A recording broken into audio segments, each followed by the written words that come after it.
Okay, we'll get started. Good morning, guys. So we just seen yesterday steps, right? What are all the different steps? What can be done in a CI pipeline? So irrespective of the programming language, what we use. So these are all the steps that you're going to, configure in your CI pipeline. Here you call it as a Azure build pipeline, basically. So, so whether the team asks for it or don't ask for it, like code coverage or something, you set it up, but you can make it disabled actually. Okay, whenever the team is okay, then you can go and enable it. Okay, that should be the case. Okay, rather than simply not configuring it, because end of the day you have to do it sometime now or later. Okay. So what we do now, we'll go and look into each and every task because for each template that you select in Azure DevOps. So this is the beauty of any PaaS service, okay? Azure DevOps or GitLab, anything, right? So it gives you templates. So uh, ba- uh, based on the application type you select, it gives you the minimum required tasks. And then we will go and configure the additional one what we needed. So yesterday we seen we created a one sample pipeline. I mean, I would say pipeline what we're going to work on, and it has given me already 5 6 tasks. So we'll explain you what are those tasks and why they are. Oh, I did not. Okay. Please. Give me a minute, please.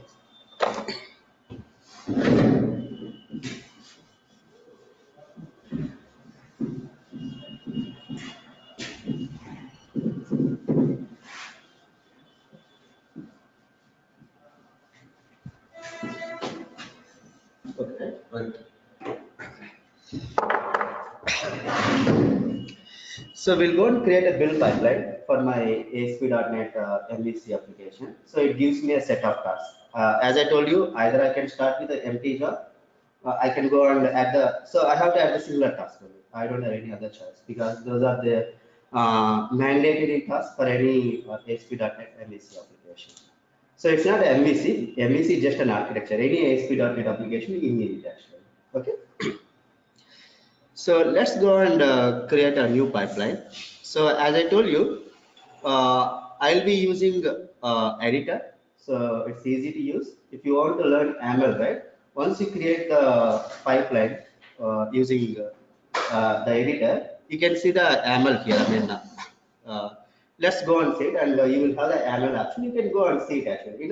Then you will see for each and every task there will be minimum 4 5 lines. So if you're having 10 tasks, right, you will be writing a minimum of some 70, 80 lines of code.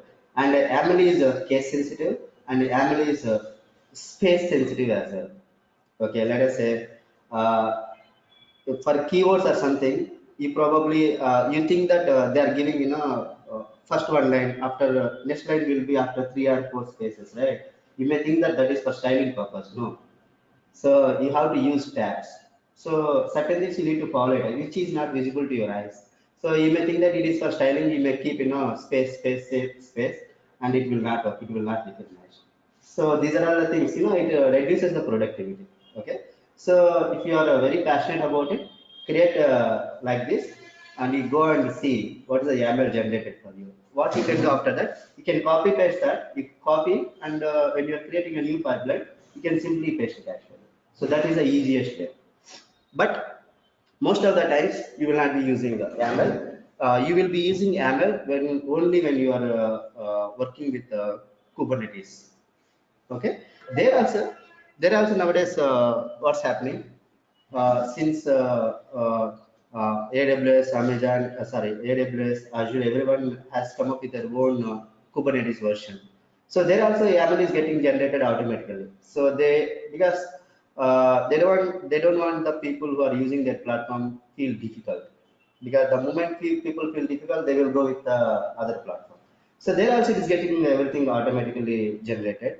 And if you want to make a change, you can go to the portal and you can make that change directly to the YAML, or there will be options available to you I mean, checkbox or a radio button, whatever it is, you can simply change it. So they give you both of the ways, whichever you comfortable, you can select it. Okay.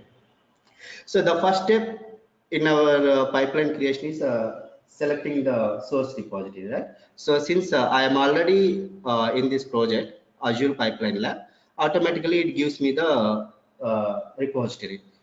Since I have only one repository, it is giving me the Azure Pipeline Lab. This is on. If you have multiple repositories, there might be scenarios. You might be keeping multiple repositories under the same DevOps project. Okay. Let us say you might be having some database project. Okay, you can, but these are all under one DevOps project, right? You can keep it under that as a separate repository. So these are the multiple scenarios you may come up with, but you can have multiple repositories under the same DevOps project. But the catch here is Git doesn't support not only Git on Azure or AWS. Git doesn't support to keep multiple solution files under the same repo actually. So that's by design. Okay, you can't do anything because so if you start discussing, it takes hours and hours actually, because it comes under the best practices. They take consideration of the real-time facts, right? That's how they design it. Okay, under the same repository, you cannot have multiple solution files. Okay. So I selected my repository. Since this is a demonstration purpose, we are directly creating a pipeline on the master image. Okay. So when you click on empty job, right, all you will get is just whatever you selected so far, your repository and some agent job. That's it. Rest everything will be empty.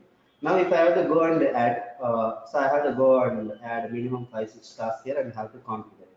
So which is a time-consuming activity for me. So what I do, I'm not going to use empty job. So let me go back. Don't save. So since mine is ASP.C, these guys have given already templates for each and everything. Almost for 90% of your needs, right? You have the templates available. You just go and extend that one. Okay. So mine is a ASP.NET application. So as I told you, it doesn't matter whether it is MVC or web forms or anything. It's just a ASP.NET application. That's why you see the description as well. It is just build and test ASP.NET application. That's it. It doesn't tell you it is MVC or web forms or anything.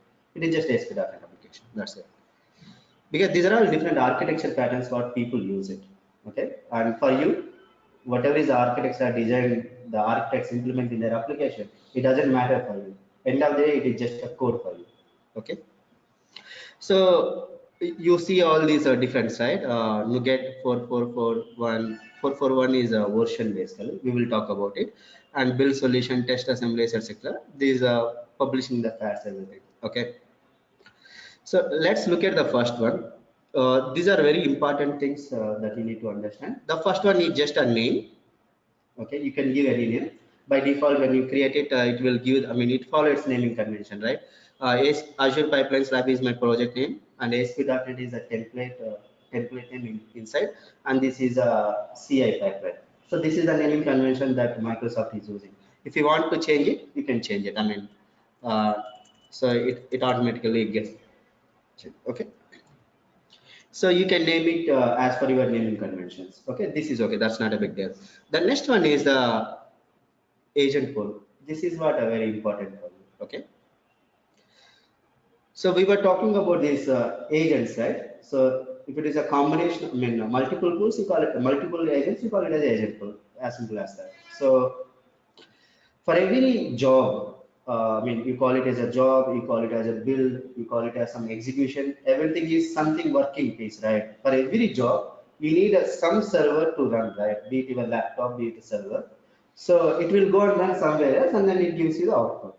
Okay. So when we do the Visual Studio from the Visual Studio, it will run on our laptop, and it will give us the output in the bin directory or wherever we mentioned. In the same way, when you are doing this CI pipeline, build pipeline, on Azure DevOps, it also needs a server, right? That is what this agent will. Okay.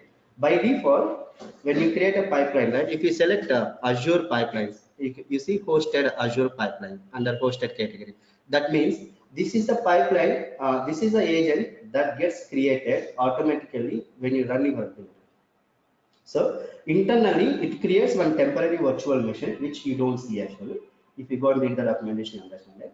Internally it will go and create one virtual machine, and whatever the steps you are performing here, like first it has to get the source code and everything, right? It will go and push all that source code into that virtual temporary virtual machine which is not visible to you, and run all the tasks. And once the output is available, the last step, right? It will be going to some Azure pipelines artifacts. So you have a different types of artifacts. One feature is the last one, Azure artifacts. This is for a different purpose actually. But of course, as I told you, you can do, or you can complete one task in multiple ways. So no one can stop you from doing it. But there will be best practices. Okay. If you the Azure artifacts is mostly for the dependency management. That means to share your reusable components with other people. But I can use it for my release pipelines as well. We will talk about it later. Okay. So it will go and create a temporary virtual machine and copy all its I mean code and everything, and will apply all these different stuff and do the execution. Finally, we get some zip file or NuGet package, whatever it is. You don't need to worry about it because now the system is taking care of it. Okay. So what is here under agent job? So here, right, the first one. So I'm giving the specification here. So by default, you have all these available machines. You have the Mac OS, and Mac OS you have different versions, 10.13, 10.14. Ubuntu is for Linux, and for Windows you have Windows 2012, Windows 2016, and Windows some 1803, it is some version, I don't remember. Windows 2019 is the latest Windows Server 2019. It contains the Visual Studio 2019. Okay, and the versions, right, Visual Studio 2015 and Windows 2012. So these are the available things we have. Since we are on the latest, we basically select the Windows 2019. If you are working with any Linux related stuff, let us say you take some Python, right? You probably mostly be deploying on the Linux servers, not on the Windows servers. Of course, it will work run on the Windows servers as well, but mostly you will be deploying on the Linux servers. Based on the environment specification given by your solution architects or whoever it is, you will go and select the respective pipelines. I mean, the agent specific. If at all the required thing is not available here, you can go and use your own server as well. That's called self-hosted agent. We will not be using it here now. When we go to the CD pipeline, right? That's where you realize it actually. So when you go to the CD pipeline, there are multiple options. Either I can deploy my application to Azure PaaS services like a web app or something. I can deploy my applications to my server inside my data center, okay, on premise, and I can deploy my application to a virtual machine on the Azure cloud. These are the different. So in reality, it's all hybrid, right? Few things will go to the cloud, few things will go to your on-premise data center. So it supports all that stuff. So how to create our own agent will be, I mean, will be taught in the CD actually. So that's where you will get the relevant. Here also I can see, but I know it's just a build pipeline, and I'm not using any 10 GB or 20 GB of code here. You don't feel that difference. It's all about the performance and then security reasons. Let us say you are working for some pharma company where they might be having along with the code. Of course, they sign the code; it will be encrypted. There might be some configuration things which is encrypted, but still they don't want to run it on the cloud actually. Certain scenarios which you will not feel during the learning sessions. So I selected agent as a Windows 2019, means this server contains this temporary server contains Windows Server 2019. On top of that, it will have the .NET framework. It will have some required Visual Studio tools and everything. So I'm not setting up anything actually. Okay, and the next one is the parameters. So what I mean, what it has to take and build it actually. So so you can go and I mean I want to build everything what is under my solution file actually. So if you remember, if you're new to the Visual Studio, if you're new to the .NET, okay, let's go and open this. So your extension for the solution file is a .sln. Your extension for the project is a .cs prosh. Okay. So solution is a root which contains multiple projects, one or more. Okay. So in my solution, I have one unit test case project and I have one web application. So I want to build both actually. That's the reason I mentioned. But if you want to build only .cs project, which is a web application, you can simply go ahead and you can go ahead and select. You click on that more button and then you can go ahead and select. Sorry, this is a VB project, right? Yeah, I don't like VB projects. Sorry, let me change it actually. Okay, because nobody uses VB projects. I mean nowadays. Sorry guys, I didn't see the type yesterday. W7. Hmm? You will choose a WC7. No, so here, right, in Visual Studio, it supports all the languages. It supports C Sharp, F Sharp, VB, and everything actually. So yesterday probably I selected instead of I selected this template. See, this is a Visual Basic. So because uh, I used to, I mean, not only me, many people used to have this C Sharp. Okay, ASP.NET Web Application .NET Framework. This is a C Sharp. Okay, let me select this one. Okay, this will give me an opportunity to show you. I mean, somebody yesterday was asking how to remove the project from the source control, which I added, right? I will remove that one. Okay. Okay, let's do one thing. Let me cancel first. Let me remove that actually. So this will, let me cancel it. So now my Azure lab is having this code, right? So what I'm going to do now, I'm going to remove this binding actually. So it's very easy here. So this is my, where is my, let me open the solution. I hate this. Close. It will give me pop-up. I can easily select here, recently used. So this is the one, right? So open this. Now I'm going to unbind, means remove the connection between the remote repository and my local app. So it will be not available on the server. So this is how. After that, I can move this or I can bind this project to some other DevOps project on the server. So you go to the Team Explorer, and then you have a settings here. Okay. And under settings, you have the repository settings. Okay. The last section you see, right, remotes, you have the origin. So for pull and fetch, where it is taking from the same project, right?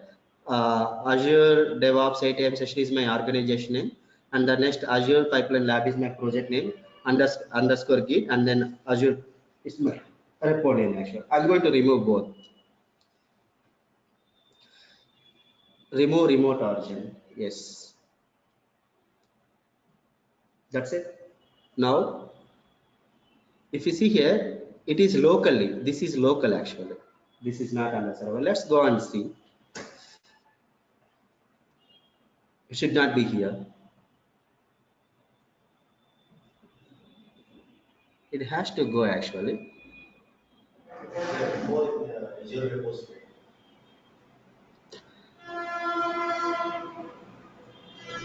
Right. Once I remove it, right, now I will go and add it to some other repository as well. But there might be some settings, prune remote branches during.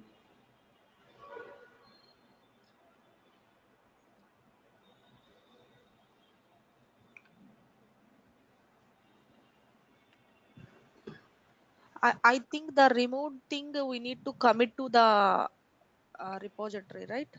Right now there is no link between my, see, now I removed the link, right? There is no commit. now when I did the sync, right, what it is saying, there is no link between my the solution and the remote repository. So now it is telling me, now you go and publish. So I can publish to some other one. Actually, there should be some setting that as soon as I remove from here, right, it has to delete the repository solution in the repository as well. Okay, let's not troubleshoot it. We will go with the flow. I will show you tomorrow. Hello. You are right. You are right. That's what. There are some settings. Let us say I'm working as an administrator, right? So I have the ability. I'm thinking from the administrator perspective. So you have everything, of course. It depends on the permissions, right? If I don't allow you to remove some repository, obviously you cannot remove it. That's from the branch policies and everything. Okay, I will show you. But this is how you can remove it, and then you can publish to the some other project. So for the time being, what I do, I'll continue with my flow, and then we'll see tomorrow. Okay. And one more thing here, we are able to see 2 and 0, right? Below Azure Pipeline Labs of before that. Where in the settings you mean to say? No, in the bar master branch is there. Here 2 is there. Two oh, you are looking at these commits. This one Yeah. you are saying. Yes. Okay. Yes. So I can't do anything now because it is not. Let's see if you are right. So basically, it has to enable actually because I removed it. There is no connectivity. It cannot do any validation. It is removed actually. So I'll tell you tomorrow. Let me see that. I mean, I don't remember at the time what is that setting actually. Okay. So let's continue with. Yeah. Once it is moved to remote repository, I think there is no chance of removing. No, so from now onwards we cannot do that. So once the No, connection is how it is disabled. I'm not talking from the solution perspective, which I removed it from the what do you say from the bindings actually. So you have certain Git commands, which basically I was talking about prune etc. Right? If I remove something from local, it can prune means it can delete from the remote. If I remove something from there, even it remove the caches from my local as well when I get the latest or something. There are such some settings which I don't remember now. I'll tell you tomorrow. Okay. So let's go ahead and continue. So I want to select a C# one. It's only my comfort actually. It's and of course most of the not most 100% of the projects will be in C# only. Don't worry about that. So yesterday I selected this one. So ASP.NET Web Application. I'm going with web. I mean C#. So Azure CI demo. I'm just giving a different name. So I'll select the MVC and I remove this configure HTTPS. I will add a unit test case project because I can use it when it comes to the what is a SonarQube actually. Okay. What is HTTPS over there? So Configure HTTPS. yeah, so this option has come in the recent Visual Studio. Earlier, right? You create some application and you deploy to the web server, right? There you will go and configure the SSL certificates, right? They want to give you that feel even in your local as well. So what it does when you select the HTTPS, when you run your application locally, it will run using HTTPS temporary certificate created. So we are not doing the development. That's why I just removed it. This is for the developers' sake, for the easy maintenance. So let me add it to the source control. Hopefully this is C#. Okay. Publish to Git repo. I'm not changing any project name or something. Let it be the repo name. Let it be the same repo name as a solution.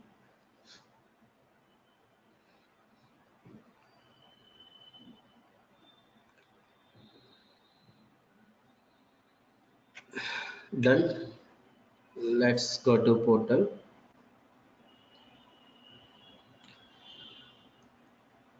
The latest one is Azure CI Demo Lab. Now let's go and create the pipeline.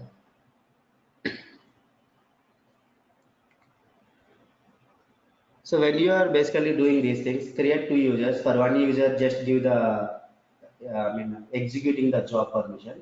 For other user, you keep yourself. So you can keep shuffling and see the options. Okay. So I'm going to take ASP.NET application template. Okay. Since I already completed, let me directly select this Windows 2019. Okay. Now this is the agent job. So already whatever you selected on the top right pipeline, they are inherited. Again, you don't need to set it up here. Okay. Okay. You have the demands here. This is also a very important thing you need to check. So the demands means what is required on your machine or your agent. Okay. Let us say if you want to run forget about this .NET. If you want to run some Oracle scripts on your agent, you need to have some Oracle related database engine, right? That is your demand. Nothing but your prerequisites on the server to run your agent actually. So what is my demand here? My demand here is on my server, I want to have the MS build. I want to have the lightweight version of Visual Studio.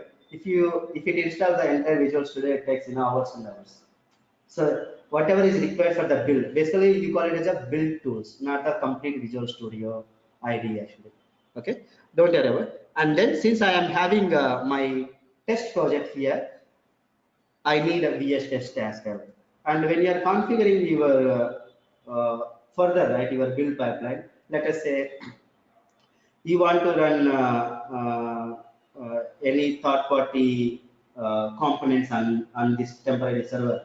Since you do not have access to this temporary machine, right? This is automatically gets created. You cannot log into the server and run your prerequisites or run your required softwares. So the only way you have is using these demands. Go and use the demands. We will see actually when we are configuring some advanced stuff. Okay. So here, that's what you need to worry about it. Parallelism, right now we don't talk about it. Basically, when you have multiple agents, right? I can select a multi agent. Then right now I have only one agent job here because this is a simple application. There might be scenarios where you need multiple agents. Let us say I may add another DevOps, database project here, and but I select a different agent. Okay, so they will be grouped, and then I will name it as web job. I would say web job. Okay, that means for my reference, this job will do the compilation of the build execution of my web application.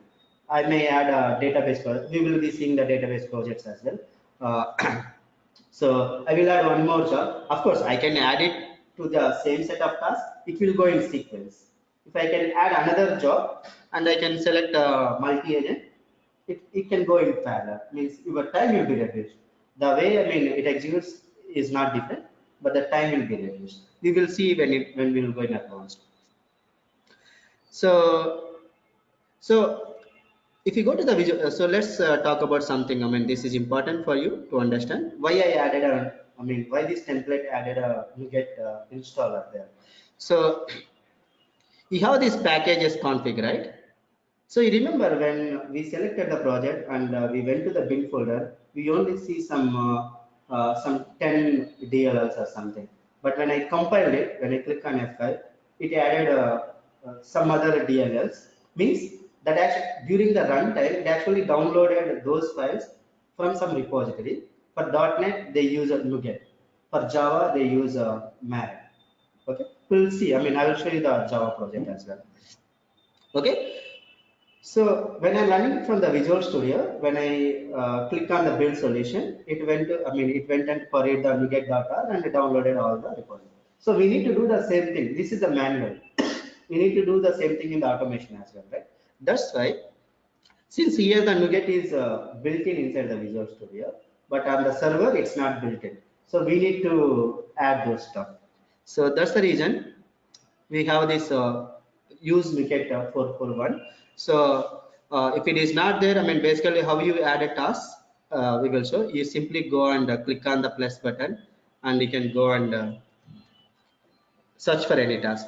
The first one is use NuGet 441 is just a name. It renamed it actually, but this is the NuGet tool installer. What it does basically, it acquires, it takes the NuGet installer and it installs on your agent machine, because without that it cannot download it actually. Okay. So what it is saying, okay, this is a display name as I told you. You can rename it, whatever you change it here will appear here. The same way what we done for the web job. Okay. So it is taking the latest version, that is a 441. Okay. This control options and output variables is common for all the task types. Okay. Whatever is the task we select, this will be there actually. So control option means, let us say this task is failing. For some reason you want to continue with the other task in the sequence or don't. So if you want to continue even though it is fail, you can select continue other, but I don't continue actually. I want to fail my build. Anything that is getting failed in my build definition, I want to fail, because that is a minimum, right? We are adding some tasks, that means they are required. So the next, now you have the NuGet installer available, means software available. Now what is the next step?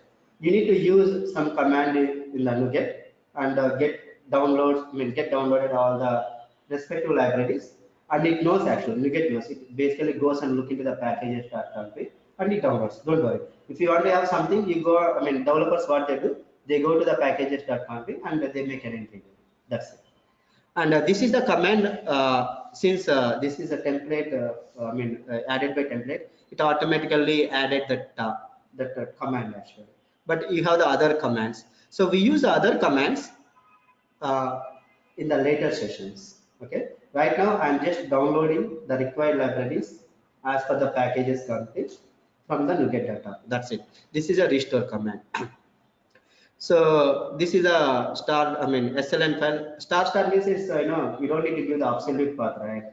Because for the sake, right, you really don't know what is the path on the temporary virtual machine. You don't know whether that is a C drive or D drive. So all you know is your project name. So that's the reason it's a wildcard actually. Okay. So again, as I told you, it will these control options, output variables will be there for every task. And the next one, build solution, you can give any name again.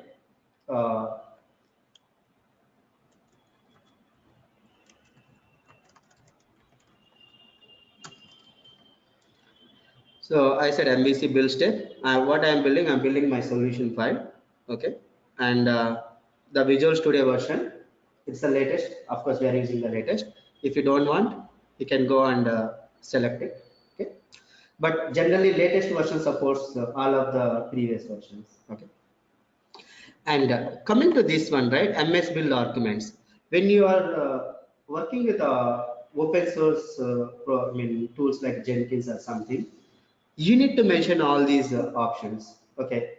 So there are many switches here, /p deploy and build equal to true, /p web publish method, package, /p package as single file.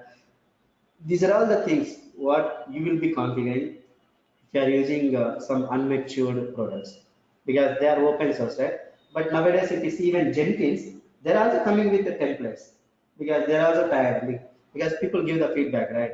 It is taking a lot amount of time, because you need to be an expert to give all these commands. So even Jenkins also, you can go and select a template for even .NET actually. Otherwise, earlier it used to be here you call it as an empty job, right? Then you call it some pastel or something. Okay, it will give you an empty template where you will go and add. But they also now made it very simple. So if you want to, so this is the one you should be remembering here. Build.artifact staging directory. Okay, package location. So means once this is deployed, right, you will get some package. It can be MSA, it can be zip or something, where it is putting it actually. It is putting in the location build.artifact staging directory. This is a variable. So every system comes up with its own system defined variables, and if we define a variable, we call it a user defined variable, right? So in the similar way, even your Azure DevOps is having some built-in variables. Okay, so we can also make use of that one. Okay, and we can also create variables. So this is the variable section. What we do, we will also be using these variables. We will also be creating our own variables during the CD pipeline. That time we will understand what is this. Okay, but these are right now. And these things, right? Build configuration, build platform, like build platform is any CPU, build configuration release, and these are the things what you see in the Visual Studio. Whatever you see in the Visual Studio configuration will be there as well. So where do you find it? Let's go to your project.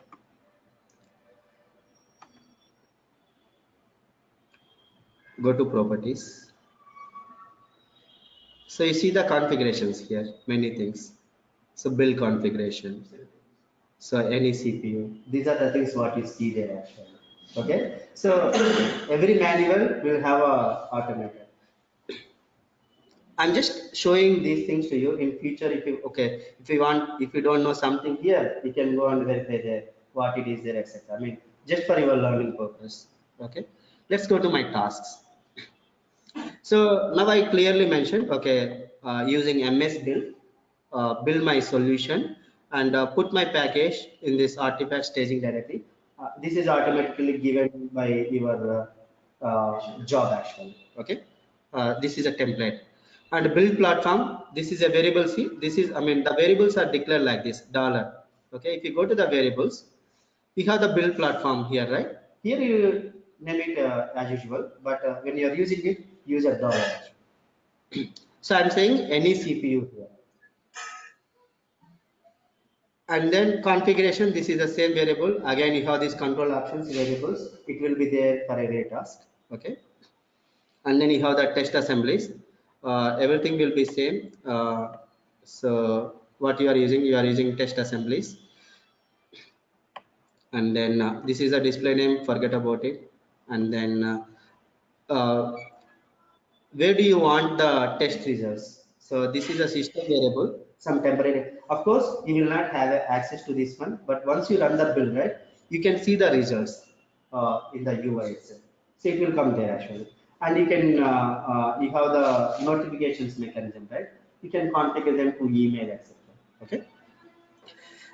For the time being, so let's not get into, we were talking in my slides, I mentioned there are some options to run your unit test cases as well. These are the options. Okay. You can run the test on multiple machines, but when you select this one, right, your cost of running will be increasing, because rather than one machine internally, you might be using multiple machines, which you don't know. Since we are using a free trial, we will not feel that. But once you come into production or pay as you go version, then your building will be ticking as well. Okay, so we will see these things later. Okay, forget about all these things. And the last one, once my build is done, where I am copying all my artifacts, this is a build.artifact staging directory. This is the system variable, and we can browse through this, but we can't log into the machine because this is maintained by the server, but we can see these data from the portal itself. Okay, for the time being, let's go and save and queue. You can give any comment here. I mean, just to represent for my first. In Jenkins also virtual machine is created. No. Jenkins is not managed version, right? It is your own installation. So for any open source, right, you have to create your environment. So you have to purchase a server, you have to install Jenkins, and Jenkins is having some architecture, master, slave, etc. You have to configure master on some server. If you want to run your builds parallelly, then you need to have the multiple servers and install Jenkins and multiple servers. So that's a different. You have to do it everything on your own.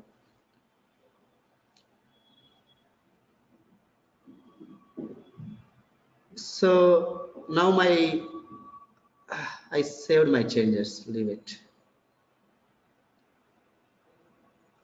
I saved it, right?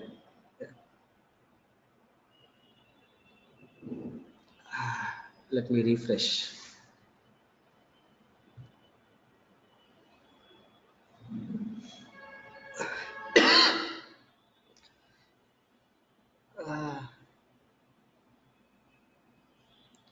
Saved it. Why it is showing? Okay, I don't know. Maybe some latency. Let's queue it actually. Basically, that pop-up will come if you don't save something. But I saved it. But still, probably I need to wait till that progress bar finishes. Since we have created ASP.NET project, if I select Linux machine, definitely it will fail. As agent. Yes, it will fail because your ASP.NET Core will run on the Linux machines, but ASP.NET will run only on the Windows machines. Okay, thank you. So .NET Core can run on Mac, Linux, and Windows, but it is still not yet matured. .NET Core right now, .NET Core is being used only for the APIs, not for the front end, not for the MB. Of course, they're giving it, but there are many features not available. So recently we encountered one thing. So my team is having they started with MVC core, MVC core application, and they had to integrate SSRS reports with the MVC.NET Core. They don't have the plugin. Sorry, they don't have the feature in the latest .NET Core. So what happened? We had to do some workarounds, creating some older version of pages and integrating those pages with this one. Unnecessarily, the team spent around 2 weeks in identifying the issue, and finally they realized that the feature is not available. So I suggest many times, don't use while the systems are maturing. Now for the APIs, let us say microservices or APIs, we can certainly go ahead and use .NET Core. But for the front end kind of stuff, if you're doing a normal some simple application development, obviously you will have all the features available. But if you're working on enterprise application development, it includes a connection to your other systems. It can be Salesforce, it can be SAP, it can be anything, right? Or maybe Tableau, etc. The features may not be available. So before you go and start using the latest versions, first you go and check the documentation, whether your requirements are being met or not in the, otherwise you will feel difficulty later. Okay, now my job is done, everything is successful.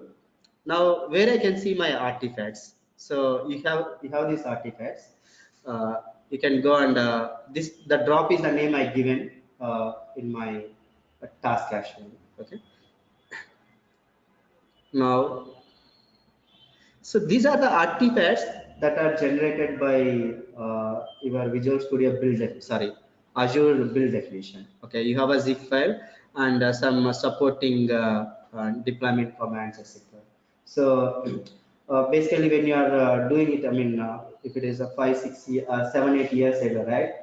People used to do this manually. This automation means using there were some web deployments, etc. We have to install manually those installers and the servers, and from the Visual Studio generate all these artifacts, and then using the tools and the servers, I can import them into my web servers. Now it is everything is automated. You are not doing any installations, or you are not generating anything from the Visual Studio. Everything is here. Okay, so this is how your bill gets generated, and this is a very basic thing. I mean, but these are mandatory for any ASP.NET application. So what we do in the next sessions, we're going to extend this bill definition. So we will go and add SonarQube integrations, and we also make. Let us say right now, if I go to my build pipeline, right? So you can, now this is the first pipeline that's been created. Okay, you can go and edit it. So can we unzip this zip file and we can access it from browser? So that how end users will be accessing this URL? No, No, that will not how it works. That will not how it works. Right now, let us say if you want to use some other system, okay, as your release pipeline, let us say uh, use Azure DevOps as a build pipeline, and you want to use some other Octopus or some other Jenkins as a release pipeline, then what you need to do is, instead of keeping these files on the Azure pipelines, you can store these data into your own file share. So you can create some file share, and you can mention here how you can do. So you have options here.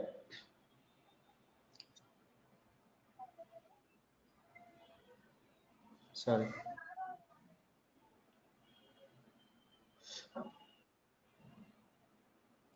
So right now it supports two options, because every system should support the other system, right, for the integration perspectives. That's the reason what they did.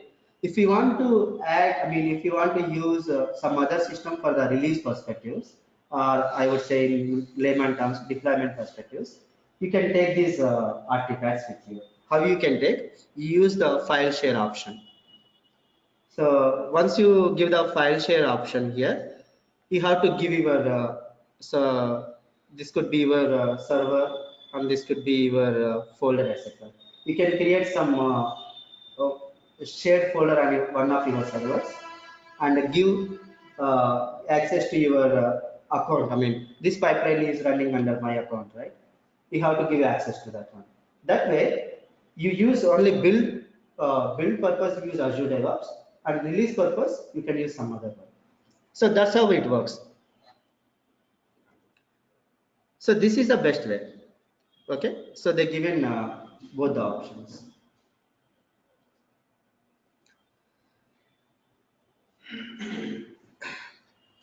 So any doubts so far?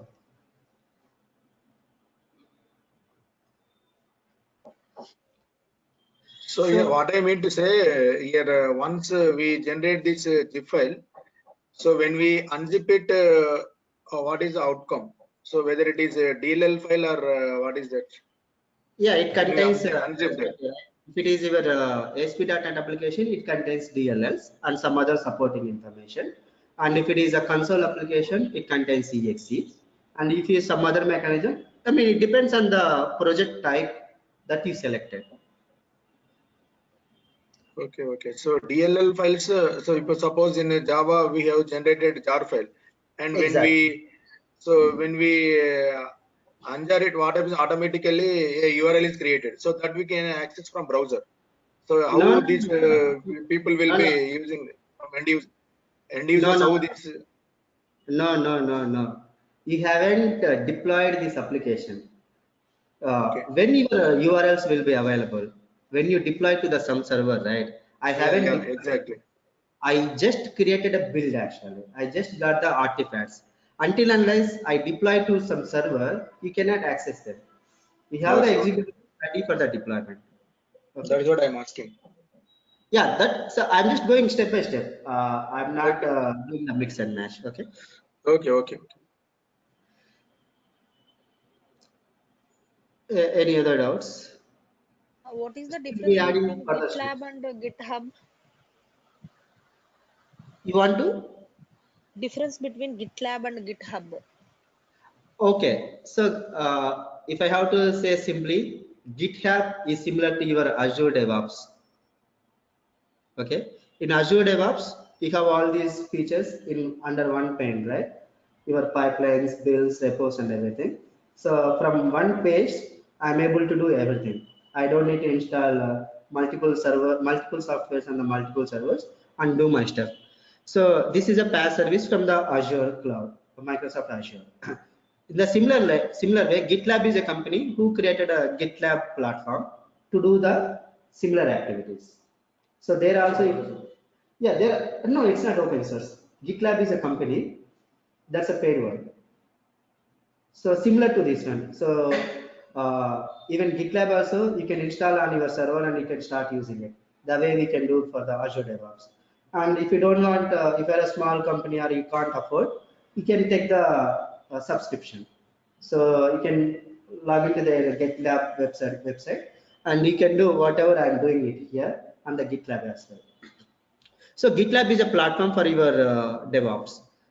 Git is a company who created the Git for the repository. I mean, to store your code. GitHub means? GitHub is the company name. I mean, just your website. It's just a name actually. Under that you have the Git. So it is just a name. I mean, I can't say anything there. It is also a repository. It's No. also another company where. No, GitHub is a Git only. I mean, so GitHub, if you go to the GitHub, right, that's where you are using the Git. Yeah. Now that's been acquired by company name actually. Yes, company name. Company name, exactly. So it's been acquired by Microsoft. Like earlier you have the Skype, right? Skype is also acquired by Microsoft. So basically Microsoft acquires everything. They don't want to develop it from scratch. It takes time, right? In the similar way, what we are doing to Azure DevOps, we used to do everything manual, and then we went to the open sources. Now we are going to the PaaS platform to reduce our efforts. We can quickly do our work. Here, most of the companies will they use this Azure DevOps as a server, as a service? Azure DevOps is a PaaS service. So you can simply think like this. If you are using some server, you can able to log in. That's infrastructure. If you are using directly for your configuration or deployment purposes, that is a PaaS. As simple as that. And what is Azure DevOps server? Is it also free? Azure No, DevOps no, server. no, it's not free. Of course, it will come again 90 days trial period. After that, it is licensed. Okay, You this can is free, install and another app. it is also for 3 months. That is also for 3 months. Yeah, both are 3 months. Okay, okay. Now, what I mean to say exactly in the reality, whether the companies will use Azure DevOps server or as a service. I can't tell you because it depends on the company's preferences, right? So, see, again, if I use Azure DevOps server on-premise, again, I'm responsible for all my software upgrades, server upgrades. I'm responsible for my hardware, networking, storage, and everything. So the whole reason people are going for Azure DevOps is or GitLab is for jumpstart. You can readily go and start doing the DevOps rather than setting up the software, rather than buying the servers. Network. It's a huge work.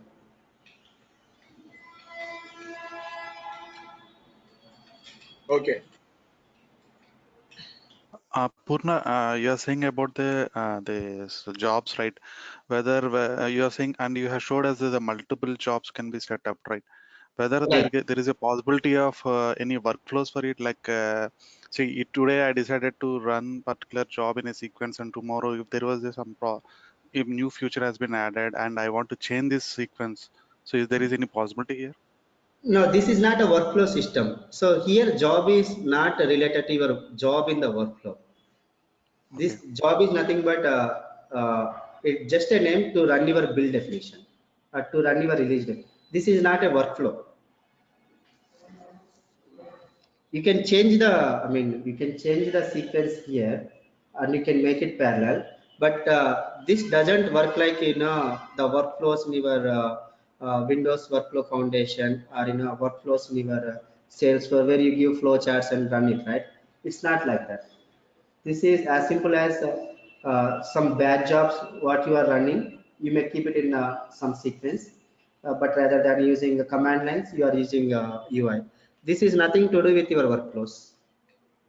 Okay. So there is a possibility of changing the sequence, right? Yeah, you can change it. Even I can change. Let us say I can change these tasks as well. Let us say it is simple drag and drop. Okay. And I can add more jobs as well. So how I can go and add a job. So if you are in the job, you can add a task. Okay. If you want to add a new job, you can go and create. So you have both agentless. Can we set a dependency between these jobs? Like if particular first job completes on the second job, should run, and if there is an error in the first job, the second job should not go So forward. that's where you have these control options for everything, right? You have this So in control. between the jobs. Yeah, it will work. Yeah. So we will do this anyways. We will be using. Sorry. Yeah, Okay. thank you. I'm not saving it. So we will be using it in the upcoming classes. We will see. The pipeline, first you.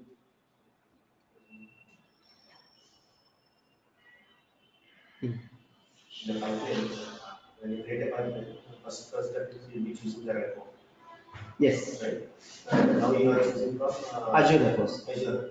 Let's say I have the repos from my house. Get some other external account. You can connect it. So I mean, it's simple. I mean, you just have to give user. Let me do one thing. Sorry.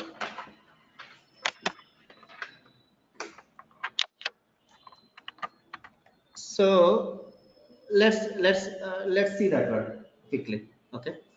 So let us say I'm creating a new pipeline, build pipeline. Okay. Here you go and select a new build pipeline and classic editor. And then you want to use GitHub, No, other Git. other Git, Okay. select it, Add. add connection. So now you have to give the URL from that one. It's as simple as that. And it basically from the Git, right? It will give you the token. It will give you the token. In Git, right? You will get, it will generate the SSH tokens actually. That token you have to copy and paste it here. So you have both the options. Okay, username password is by account. Yeah, you can give the user ID and password. If you still don't want to use your password, it will generate the token as well. So wherever you are copying the URL, right? There you have an option. Or else in your profile, you have an option in the security. You can generate a token. That's it. That's it. Here Git repository URL is nothing but the clone URL what we are giving, right? Exactly. Yeah, the complete, fully qualified URL. You will have that copy option, right? Complete. Clone option, yeah. Yeah, you have to give the complete URL. Okay. Is it because my So when you are trying these kind of options, I suggest you to do it from your personal laptop because there won't be any firewalls or any networking rules. It works. When you are trying from your companies, right? It may have a firewall rules not to allow some websites to be connected. Okay, so that you can do. If you want to troubleshoot, you can do the diagnostics window. I mean browser diagnostics. See if you are able to reach it. That's again your additional work. Try from your personal. If it is working, it should work yeah, here. even if it's personal also, I cannot connect to my office repository. Office. Let's say I have a web server. Okay. It's not a Okay. It was installed in Office server. office server. Okay. So now even with my personal network also, whatever it's I cannot. They might have set permissions. Right.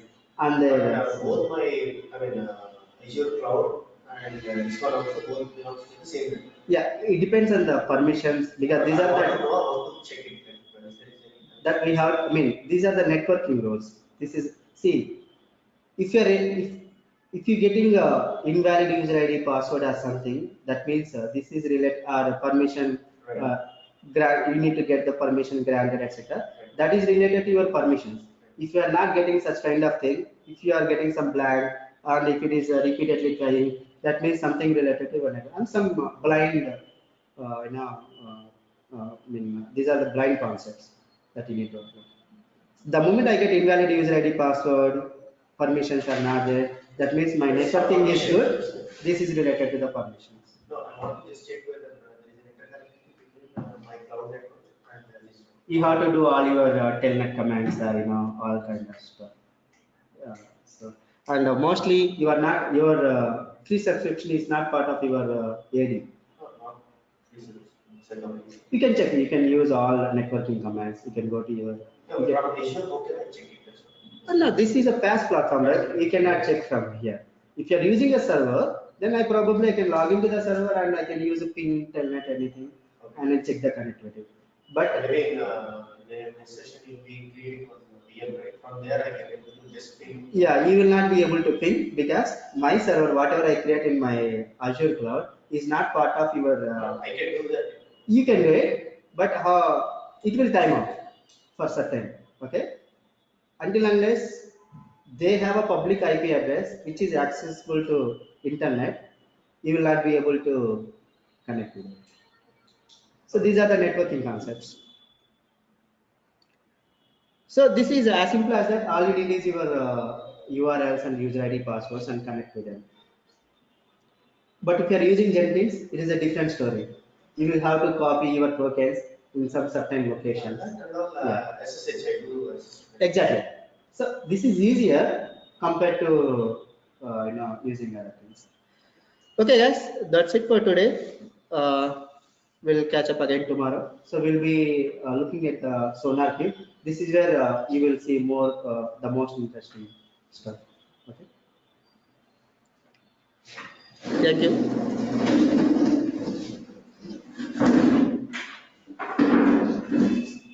Thank you.